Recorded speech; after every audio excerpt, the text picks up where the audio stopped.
When buildings come down, the height of the rubble pile that remains is about 12% of the building's original height.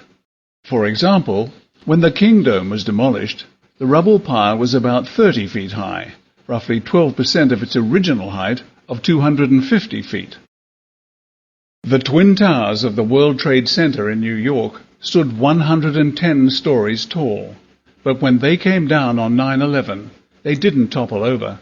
They came straight down.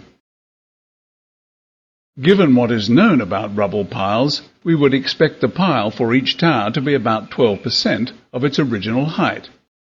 12% of 110 stories equals 13.2 stories.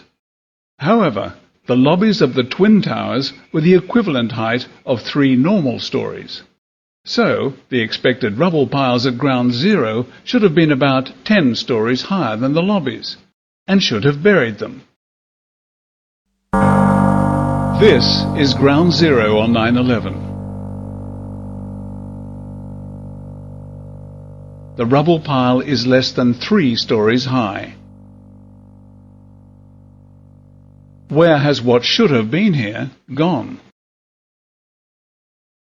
From this to this?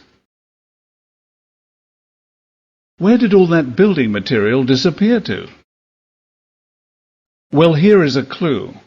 Almost all of the material in this dust cloud came from the Twin Towers.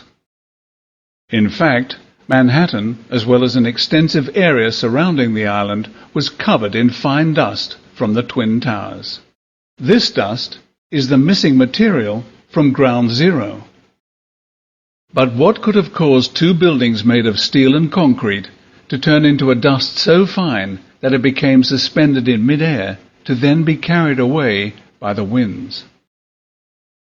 Certainly not ordinary office fires, whether or not they were started by burning jet fuel. Even a conventional controlled demolition does not turn most of a building into fine dust.